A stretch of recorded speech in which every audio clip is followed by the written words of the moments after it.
Assalamualaikum warahmatullahi wabarakatuh. Perkenalkan, nama saya Ridho dari Manajemen B semester 4. Kali ini saya mau bikin konten YouTube yang berjudul Karyawan Idaman Perusahaan. Kenapa sih perusahaan itu mencari karyawan idaman buat atasan?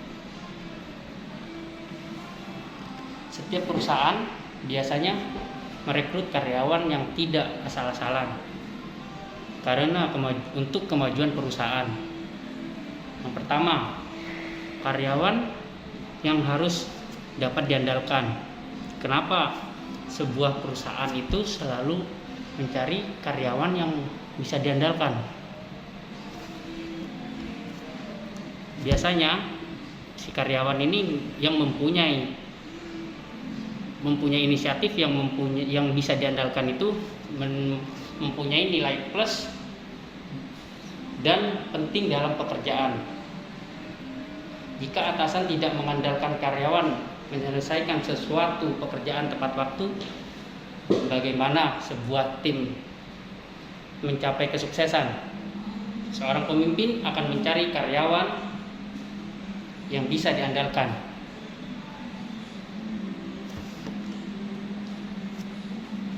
Nama yang sering diingat oleh seorang pemimpin adalah orang tersebut. Jika ada promosi atau kenaikan gaji, biasanya atasan selalu mengingat orang-orang yang mempunyai inisiatif dan yang mudah dan bisa diandalkan saat disuruh mengerjakan sesuatu pekerjaan oleh atasannya.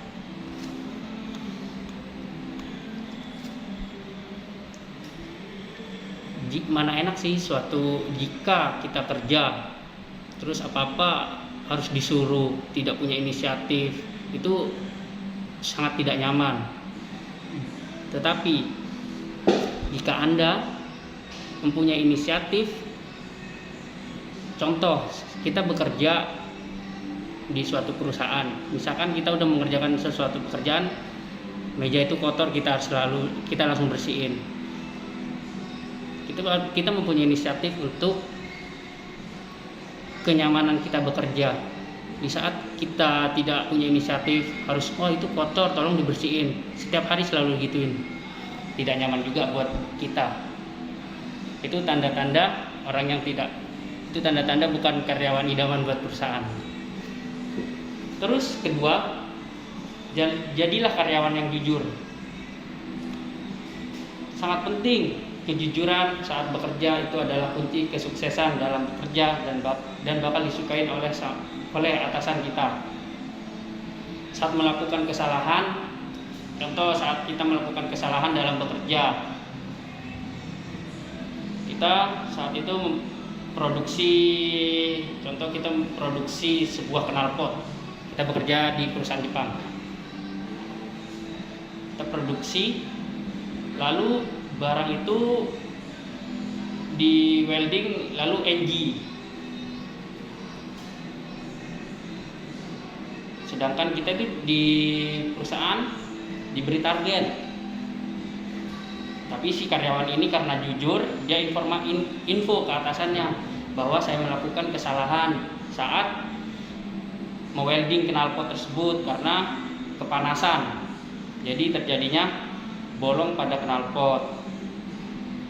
Nah, biasanya kalau orang yang tidak jujur, dia akan menyembunyikan produk yang dia lakukan dengan menutupin kesalahan dia. Tetapi di suatu saat dengan orang yang tidak jujur bakal ketahuan dan kesalahannya dia sendiri. Saat dia mau pengangkatan karyawan atau apa, karena dia bohong di saat ditelusuri oleh atasan, dia karena bohong tidak jujur melakukan kesalahan. Jadi atasan mikir dua kali. Di saat kita jujur dengan kesalahan kita yang pertama, karena info, dia orangnya bertanggung jawab, atasan akan memikirkan apa yang bakal diajuin untuk jadi karyawan tetap, karena dia orangnya jujur. Yang kedua, terus ketiga, kita harus bertanggung jawab dalam semua hal apapun itu. Karena di perusahaan dibutuhkan tanggung jawab. Karena perusahaan mempunyai target demi kemajuan perusahaan. Contoh, si A disuruh mengerjakan pekerjaan pembayaran untuk si karyawan dalam waktu 3 hari. Harus selesai. Biasanya atasan tidak mau tahu gimana report yang atasan suruh ke si karyawan ini biar selesai dalam waktu 3 hari. Nah, karena si karyawan si A ini bertanggung jawab dengan pekerjaannya, jadi dia selama 3 hari, misalkan kita masuk jam 8 pulang jam 5 sore, karena dia bertanggung jawab dan diberi target sama atasannya selesai dalam waktu 3 hari, dia bela-belain pulang, masuk jam 7 pulang jam 9 malam supaya selesai. Nah, itu orang yang bertanggung jawab dalam pekerjaannya. Biasanya si karyawan seperti ini itu idaman bagi atasan juga. Dan bahkan jika ada promosi, kenaikan gaji, untuk bonus, pasti tidak akan tutup mata. Dia akan memilih orang yang seperti ini, orang yang bertanggung jawab. Terus keempat, kita harus disiplin dan tepat waktu. Kenapa kita harus disiplin dan tepat waktu dalam bekerja? Biasanya sebuah perusahaan itu mempunyai aturan main sendiri, sedangkan kita bekerja di perusahaan itu. Biasanya perusahaan itu